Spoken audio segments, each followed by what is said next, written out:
Se acercó una muchacha y me dice, ¿qué te pasa? ¿Por qué lloras?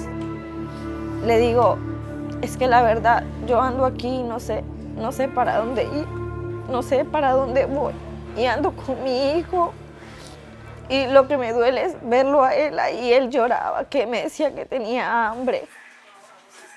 22-year-old Ada fled her home country in Central America with her son Brian after gangs started to threaten her and demanded she pay a war tax. The country Ada fled from cannot be named for her own protection. The region is among the most violent in the world. Me golpeaban igual, me gritaban groserías, luego que el impuesto de guerra, que yo no sabía que tenía que pagar impuesto de guerra. Lo único que le pedía a Dios, que no se abriera la puerta, el niño bien asustado, el niño me gritaba, mami, llorando. Yo sé que si yo abría la puerta me podían ultrajarme a mí o me le podían hacer daño al niño, solamente para cobrarse lo que es el impuesto de guerra. Ada decided to make the dangerous journey to Mexico. Y tomé una mochila, eché lo que pude y salí. Yo salí a las 3 de la mañana. Salí y me escondí en esa caseta. El niño tenía bastante frío. Alone, she begged for food during the day and hid in the bushes at night. In recent years, tens of thousands have fled the North Triangle of Central America, seeking asylum from the region's rampant crime and gang violence. O conmigo, que me podían. Ellos cuando les deben el impuesto de guerra, ellos a veces, si son mujeres, las ultrajan o las hacen sus mujeres para que, entonces, la verdad yo no quería eso. Yo he trabajado muy duro para que al final me pase eso.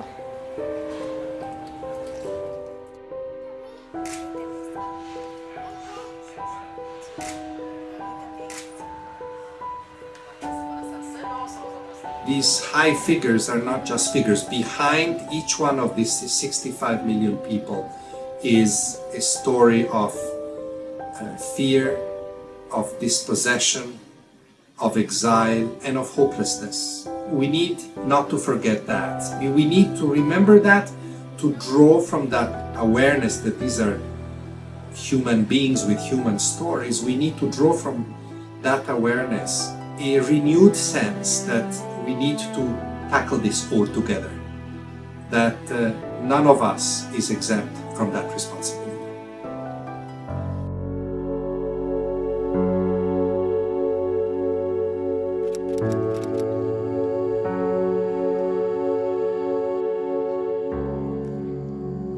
Susanna says that she will die from sorrow. Months ago, she watched in horror as anti-government militia in Burundi violently tore her family apart. Urumva nyine hageze saa sita abana bavuye mu ishuri baje kuruhuka badusanga turi mu rugo ngiye guhiga ibyo kurya ndabaha hanyuma abasoda usanga bakikije bose babatemagurira mu nzu ise we Mariya bamutemesha ishoka mu gahanga kugira ngo ahwane sanga n'imibyimba gusa. Bantu barindwi bose ubunye n'agahinda kari mu kunyica no gusanduha abasaba abana nabo. The violent acts weren't solely attributed to anti-government militia. Manasseh, a hospital pharmacist, was arrested by Burundi's pro-government forces. He still bears the scars of his torturous 3-month stay in prison. Hanyuma inuto yamaze kugira baca bakubita mwimbugita ya antuze barambanga kunyama mwimwe.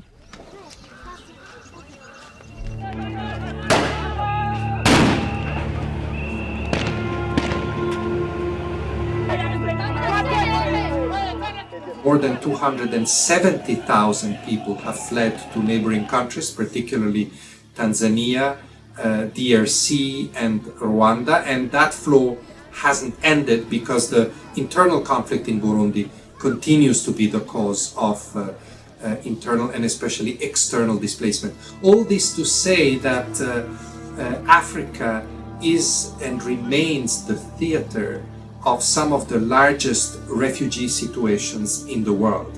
Unfortunately, it has not received enough attention. Funding of our operations in Africa continues to be very low. It is important that the same attention that is put in trying to address politically either crisis is exercised also in Africa, because in the end, like everywhere else, you need to make peace in order to find a way forward for these millions of refugees and displaced.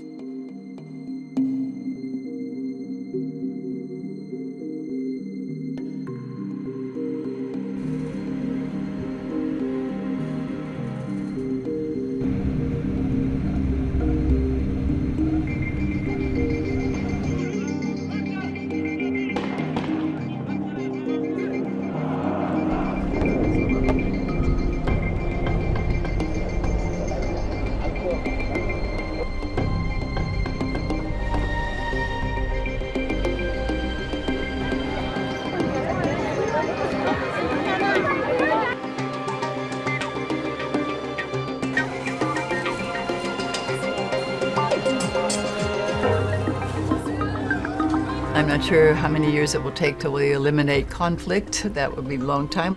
I'm hopeful that we'll make some difference. It may not be a huge difference right away. We won't see a lot of difference coming quickly, but we can at least set the grounds for people thinking about refugees and migrants in a different way, accepting them more easily and readily.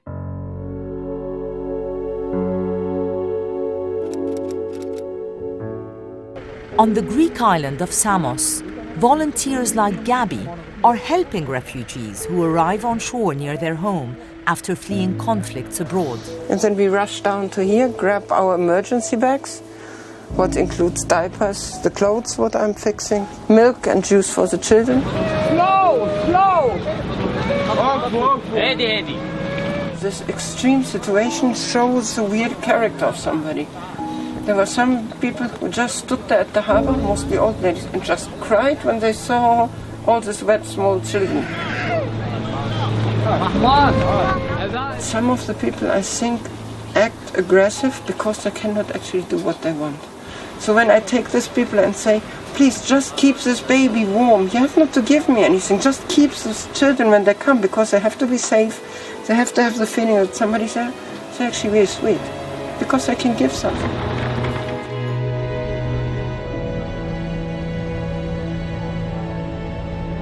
Talk about their needing safety and dignity. You know, they need to have a journey that's safe.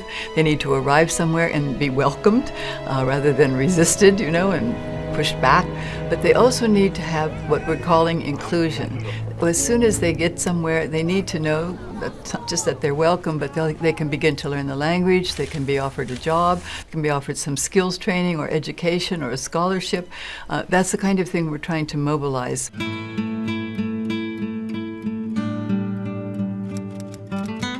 In Sao Paulo, Brazil, Talal and his family have found this inclusion thanks to the country's open-door policies. Talal's family fled Syria to Lebanon in 2013, but he wanted to seek more opportunities abroad. Determined to avoid a dangerous sea crossing, Talal found another way: Brazil's humanitarian visa program for Syrian refugees.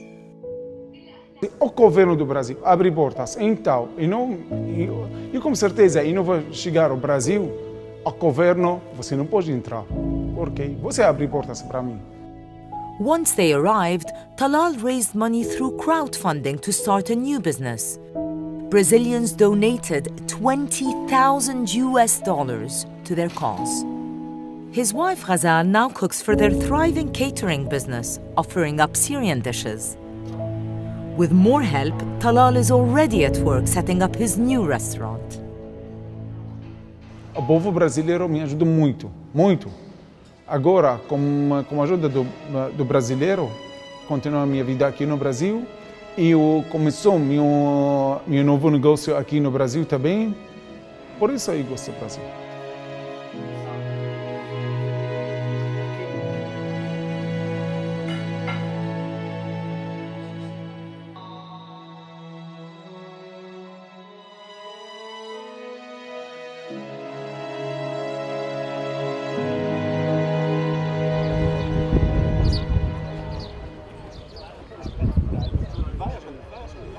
Seven or eight countries host more than half the refugees in the world. And likewise, 7 or 8 countries provide more than half of the funding to help the refugees and displaced. This is not a sustainable situation, especially with the problem becoming so big and complex. Remember, refugees are not just the responsibility of a few receiving countries or of a few donors. They're a collective responsibility. If you read the Refugee Convention in its preamble, which was written 65 years ago, that preamble, like the whole convention, still very valid today. It says refugees are an international responsibility.